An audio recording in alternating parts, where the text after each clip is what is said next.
Welcome in, everybody. This is WDAM 7 Sports Extra. Sports Director Scott Kirk here alongside my partner, Renaldo Hopkins, one of the WDAM digital content teammates, and he's also a sports enthusiast. We're coming at you guys with a weekly sports show. We want to do this digital. We're going to do things a little bit differently. We want to have a little bit more extra time to break down everything going on around the Pine Belt, whether it's Southern Miss baseball, football, basketball, could be William Carey, high school stuff.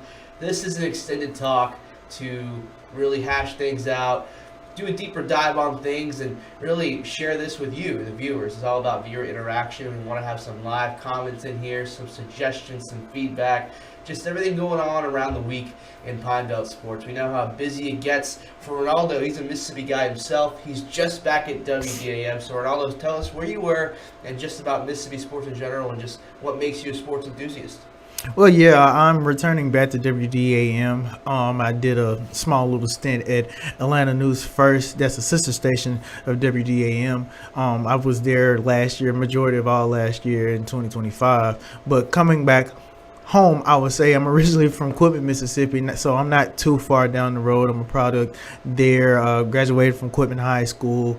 I got my associate's degree. I went there at East Mississippi Community College, where at that time they were shooting on Last Chance U. So I got to see a lot of camera crew and everything like that. And I was a member of the band then, so we were at those football games. And after my time there, I went to Mississippi State. Hale State, by the way. So I ended up getting my bachelor's there, and I've been working in news since. Matter of fact, WDAM 7 is the place that I started. This has been my first job before moving to Atlanta, but I've been a sports fan just about all my life, as far as I can remember as a little kid, just being a big, basketball fan of really Michael Jordan. But I played as a kid, played basketball, played a little bit of football, played a little bit of baseball, but I would say my forte is basketball, but I do know a lot about the other two sports that I mentioned. But I keep up with a lot of collegiate sports, a lot of pro sports, a lot of high school sports, more so high school football, what have you. So I'm very excited to, have this opportunity to be here to speak sports with you all here at the Pine Belt, and beside my guy here, Scott Kirk. That's right. I mean, quite the resume Renaldo brings. It's going to be a fun chat. The first couple episodes, we're going to hammer things out, work out some kinks, but I think this could be really an exciting opportunity on TV. We only get, 3 to 5 minutes a night to share things, and we got to split this evenly. But we're unfiltered here. We have as much time as we want. We get to do a deeper dive into things. So it's all about you guys, the viewers. So hopefully pretty soon you guys jump in the comments and you guys can talk to us, ask us questions, banter with us and everything like that. So let's hope that this progresses into something pretty cool. We got a great graphic behind us thanks to the graphics team, Sports Extra. And, I mean, really to kick things off, Renaldo, we know that in the Pine Belt, everybody had a smile on their face. Baseburg returned in Southern Miss baseball. Just really, what did you kind of see around the town? I've seen a lot of excitement, fans just going to different places, of course going to the games to see that the Golden Eagles, start the season off. Pretty strong start, I would say, 3-1. Might have dropped the first game, but the rest of the series, they carried it on. And recently played Southeast Louisiana and got a dub there last night. Just seeing a lot of people, online, in person,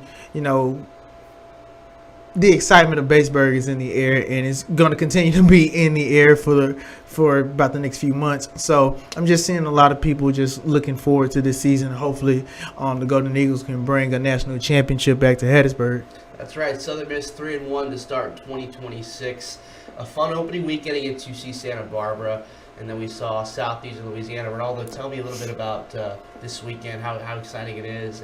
Really anything you want to ask about this weekend as well? Yeah, they're going into the Round Rock Classic that I've seen in some pretty exciting matchups. One matchup I do see as of note, the Oregon State matchup that's going to be coming up during that round of play. Potentially this could be a very, I wouldn't say make or break game, but a game that the Golden Eagles can look at themselves like, okay, how good of a contender we can be. And I know you probably looked a lot into it. They're playing Purdue in the first round of the games, and then they'll play Oregon State, and we'll close it out with Baylor. I just want to ask, between those three teams, what you think will be the factors for the Golden Eagles to, take on those teams and ultimately become victorious in those games? Most definitely, great question. I think really for Southern Miss, I think the chance to have some national spotlight is one of the biggest factors of this tournament. This is a tournament to where you have to be invited to get here, right? I mean, they're not just picking teams. Obviously, the amount of games you won over the last couple of years, your success, everything of that factors in whether they want you here. For Southern Miss, they're not going to have many chances to have a lot of freebies. They're going to have to play as close to clean baseball as they can play. I think the positive thing is really over the first 4 games, they played in a lot of different type games. What do I mean by that? Game 1 of the season, Jackson Flora, top 10 arm in the MLB draft. He shut down the lineup. Southern Miss knows what that's like. Game 2, they have to come back in late game fashion. They're down by 4 runs twice, and they rally back. Same thing on Sunday. 9th inning blunders. Force Santa Barbara to go back into it. Southern Miss has to rally in the bottom of the inning, and they got a walk-off win. And then yesterday, a pitching duel. It was 0-0 to the 7th inning, and then Southeastern tied it at 1. And late in the 8th inning, the Golden Eagles had to come back and seal the victory and then get 3 outs with a save. So it's not like they've been playing cupcakes to start the year, right, where it's just 12-1, 13-4, 13-10. They're in different games playing quality opponents, and this is going to shape them. Oregon State is a College World Series team. They went there last year. Purdue and Baylor. Don't sleep on them either. Those are power programs that have very respectable schedules. It's going to be fun. Round Rock, Texas for Southern Miss. I think they can leave this weekend knowing a lot about themselves, and they're going to be tested. I think if you're a Golden Eagle fan, I think Renaldo, you can really agree with me too here. You go out of there 2 wins, 1 loss over 3 tough teams. You can't really be too upset about that. No, I don't think you can be really too upset. It, like I said earlier, it gives you the playbook basically of what you can look for towards the rest of the season. What you can grow off of, the things that may have not have been as strong those games, but you can build off of and say, hey, let's get this better. And of course the strengths. What can we add on to the strengths? What can we involve as the play continues for the rest of the season? And I understand that you did get to talk with the Golden Eagles today about them looking forward to the next round of play for the Classic, and just what all you got from the insights from the players and coaches there. Well, I think the difference is that for this weekend they're preparing for 1 team per day. Obviously, traditionally it's a 3-game series, so it kind of shakes up preparation a little bit. Some coaches are trying to do maybe 2 teams at once. I know Coach Oz told us he's doing 1 team at a time, so he said Friday night, that's when I'll focus on Oregon State. Right now, I'm all eyes on Purdue. But I think the opportunity for this program is really, the proudest thing for Southern Miss right now to get invited to this tournament. Coach Oz was just talking earlier today about the invitation to this tournament and kind of how it helps the Southern Miss baseball brand. Let's hear from Oz. I think it's a testament to what's been done here for so many years, and stuff. So. A good reputation, and our program's earned that, and it's earned that for really the last several decades, in my opinion, or beyond. And so it's nice to get the opportunities to do it. And I know, I talked with those people with Peak organization, Peak, I'm not sure the marketing firm and stuff that put this on. And one of the things that was attractive was the fact that, it's about money, right? And they think we'll have a chance to bring fans there. So if everybody shows up that I heard is going to Round Rock, we should have a really good a good group of fans supporting us. A big crowd around Rock. Being a Mississippi guy, Renaldo, you know that black and gold, maroon and white, could be red and blue. Mississippi people travel. It doesn't matter where it is. Oh, yeah, they do travel. And if you can't tell by the last few years, with Mississippi State winning and Ole Miss winning, going to Nebraska is a piece of cake. So we're gonna support our teams, and I can't say that people in Hattiesburg or wherever you're a Golden Eagle fan won't go. I mean, I'm a wrestling fan. Every time WWE comes into New Orleans, there's a random Southern Miss flag that pops up everywhere. Pelicans games. See them all the time at Pelicans games. So they're gonna travel. So Nebraska is probably just gonna be just a little trip there. So it's not gonna be anything difficult. So Nebraska, I know people have their hotels booked now for June, but for Round Rock, Texas as well, they're going to enjoy some good baseball and barbecue, yeah? Most definitely. And for looking forward to the Round Rock in Texas, what is the lineup? I know you got to talk with Christian Ostrander, and just a peek at what, of course, the first game Purdue will look at for the lineup. But will there be any changes to that, or just initially, what are we looking at come this weekend? Earlier today, it sounded like to me, Oz wasn't expecting too many changes. He says it's something he'll look at Friday morning. He's still locked into preparation, but lineup-wise, Southern Miss has been hit or miss, no pun intended.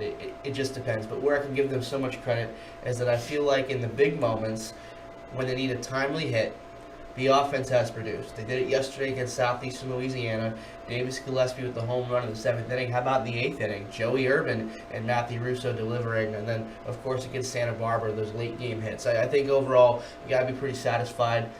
Feels like when the season starts, it takes a little bit for those bats to heat up. When the weather heats up, that's when the bats start swinging as well. The guy that's been the MVP through 4 games, I know, overreaction, 4 games, Joey Urban. I mean, this guy is bringing the juice right now. In 13 at-bats, he has 7 hits.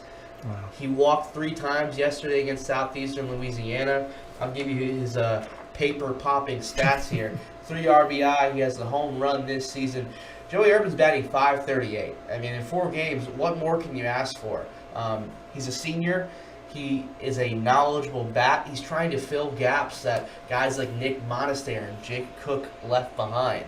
I know they faced Purdue Friday. Well, Purdue, how about Purdue pitch to Joey Urban? And you see the highlights right there. This guy's a fun guy to watch. He's not the biggest guy in the world, but just overall, your impressions, too, of his swing and kind of the energy he brings. Yeah, I mean, as a fan looking on, you want those things out of all the players. But I mean, if you have that one player to look for, Joey Urban is definitely the guy that you will want on your team. So I would think when you have that type of firepower at the plate, what more can you ask for? Most definitely. Coach Ostrander also had some thoughts on Joey Urban and just how his energy can help the Golden Eagles this weekend. He's just a great hitter.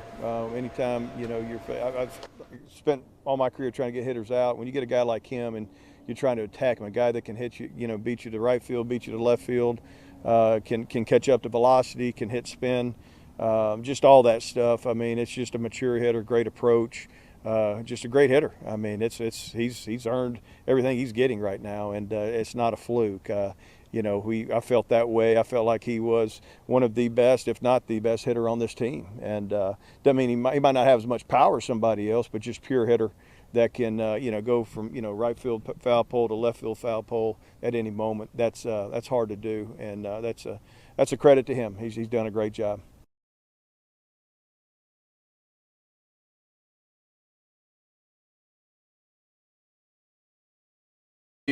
At 2 o'clock.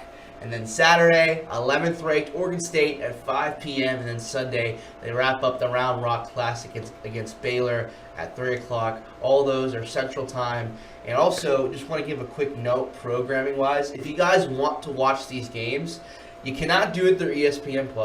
I wish you could do it through WDAM. You can't. You got to go to d1baseball.com and basically buy a subscription. I believe off the top of my head, don't quote me on this, it's about $24 to $30-ish. So you got to go online and stream these games. These are paid games to watch.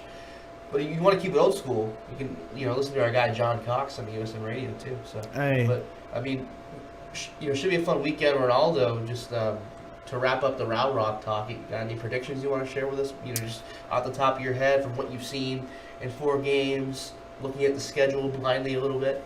Yeah, just blindly, coming off that win with Southeast Louisiana, which you would think it was like they could really take it on, but like you said, it was a pitching matchup more than anything. So, coming off that game, and of course this previous series with UC Santa Barbara, I would say if I had to pick the Purdue game, I would say probably I'll say 7-3. To give that.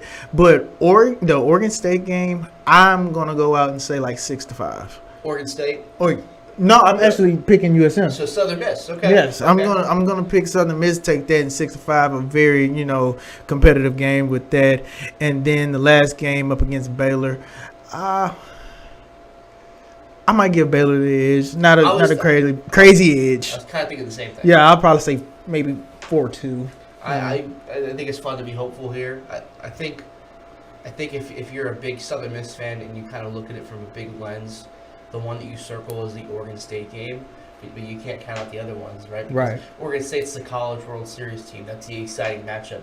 You can't count out the other two teams. I also agree with you. I think if I'm looking at it from a fan's point of view, I would think Southern Miss gets it done on Friday, Saturday, and then Sunday they fall short a little bit against Baylor. But overall, it doesn't matter which games you win. You walk out of there 2-1, you feel pretty good. So it should be a lot of fun. We're going to cover the highlights on WDAM. We'll have the previews leading up to this series on Friday. So join us at 10 o'clock tonight, Thursday all day. It's going to be a lot of fun. We're just, Ronaldo, you want to wrap up anything around the area baseball-wise and just kind of some thoughts about the show as well? I just think that, going forward, a lot of people here in the Pine Belt can, be ready to see a lot of more sports talk through, of course, through the WDAM 7 Plus app, through Facebook. We'll probably be uploading there just to, get your little sports feed in, But outside of baseball, like you said, we'll be talking like even high school baseball, high school sports, basketball. We know we're almost, you say, 2 weeks away from tournament talk. So it's almost bracket time. It's almost bracket Get ready to time. fill So it out. and USM is trying to make a strong case to get into that national tournament. But of course, for the Sun Belt, there are some tough opponents there, but USM are a tough opponent themselves. So we're looking forward to that. Of course, more Baseburg. So we'll get into that. But I definitely think that you all in the Pine Belt will be excited to see what we have in store.